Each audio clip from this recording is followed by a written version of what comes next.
Kinerja APBN hingga semester 1 2026 tetap menunjukkan hasil yang kuat.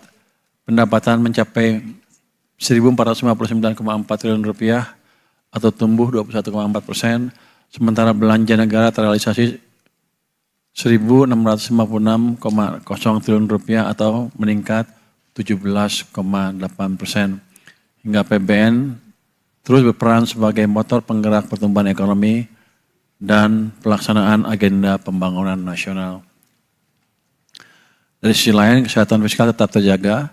Defisit APBN sebesar 196,5 triliun rupiah atau hanya 0,76% terhadap PDB, disertai surplus keseimbangan primer sebesar 85,1 triliun rupiah.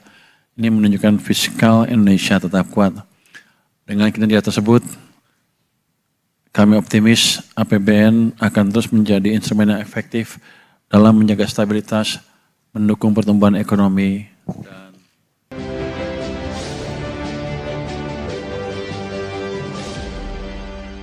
Pak Wafi, kita hold terlebih dahulu Pak. Saya akan coba sampaikan update penutupan perdagangan di sesi kedua hari ini dan juga beberapa informasi grafis yang berhasil dihimpun oleh tim redaksi kami. Kabar baik datang dari indeks harga saham gabungan pemirsa di penutupan sesi kedua hari ini. Indeks harga saham gabungan ditarik di menit jelang penutupan hingga menguat signifikan di 1,74% dan ditutup di level 6.340,020.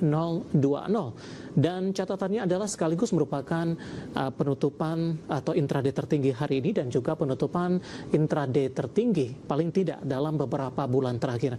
Kemudian di sesi pertama pada pagi tadi dibuka masih di 6.200-an, 6.273, sempat level terendahnya di 6.247, masih bertahan di zona hijau pemirsa. Selanjutnya kita akan coba lihat ke grafis yang pertama, kita akan coba update posisi penutupan beberapa indeks lainnya seperti MNC 36, Jakarta Islamic Index dan juga ada LQ45. Dapat Anda saksikan grafis di layar televisi Anda pemirsa.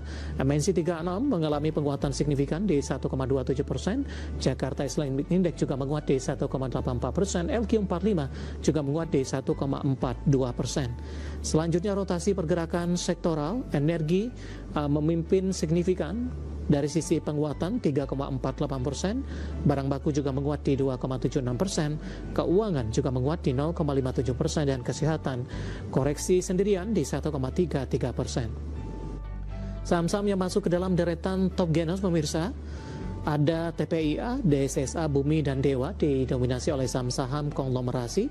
TPIA nilai transaksi hingga 2,2 triliun, DSSA transaksi di 1,8 triliun rupiah. Saham-saham yang masuk ke dalam deretan top loser, ini kebanyakan saham-saham pendatang baru dan satu dari farmasi, ada PRDL, Jelly, EPA Aceh, dan juga KLBF. Ya, update penutupan perdagangan di sesi kedua dan semoga bisa menjadi referensi untuk Anda, terutama dalam menghadapi perdagangan di hari selanjutnya.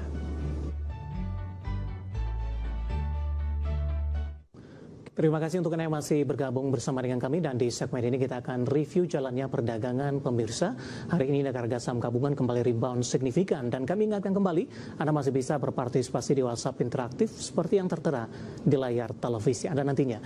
Dan saat ini kami sudah terhubung melalui Zoom bersama dengan Bapak Muhammad Wafi yang merupakan Head of Research Korea Investment dan Sekuritas Indonesia atau KISI. Kita akan langsung sapa saja Pak Wafi, selamat sore, apa kabar Pak?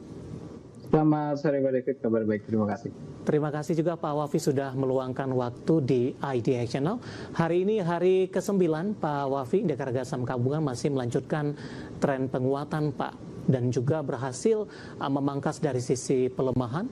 Di bulan Juni lalu sempat ke 5.300-an dan saat ini sudah berada di atas level 6.300-an.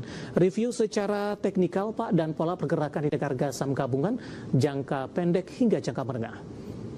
Ya memang kalau kita lihat IHSG untuk saat ini masih mengalami technical rebound ya, dan rebound yang terjadi memang masih belum mengkonfirmasi sinyal reversal ke fase bullishnya nih Pak David.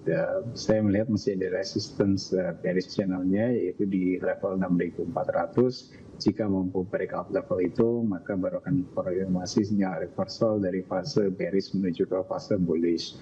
Kemudian yang saya lihat selama 9 hari terakhir mengalami kenaikan ini memang cukup wajar ya, karena kalau kita lihat secara sentimen atau katalis sendiri, hampir semua katalis atau isu negatif ini sudah terlewati, walaupun memang masih beberapa masih belum clear, paling tidak sudah tidak kembali menjadi overhang di sini, dan itu kemudian yang membuat IHSG mengalami rebound. Selain itu juga ya kita lihat dari awal tahun IHSG kan sudah turun sekitar 34% lebih ya, dan itu membuat valuasi juga relatif cukup murah dan membuat potensial risk untuk kembali turun menjadi sangat terbatas. Baik, emiten yang paling banyak dibeli asing terutama di penutupan perdagangan di sesi pertama siang tadi. Ya, kemungkinan saya lihat di sesi kedua ini asing kelihatannya masih melanjutkan net buy, walaupun kita masih belum bisa menyimpulkan net buy asing yang terjadi hari ini itu sebagai sinyal bahwa asing sudah mulai kembali lagi secara konsisten untuk inflow ke Indonesia, karena kembali lagi masih ada beberapa overhang juga di sini, dan kelihatannya asing juga masih menanti beberapa katalis-katalis lainnya. Misalkan di tanggal 22 nanti besok akan ada BI rate, asing kelihatan masih menunggu itu. Kemudian juga perkembangan lebih lanjut terkait dengan isu geopolitik di Timur Tengah juga, gitu. Itu akan menjadi beberapa hal yang kemudian menjadi salah satu perhatian dari asing, selain tentunya perhatian utamanya adalah fokus di MSCI.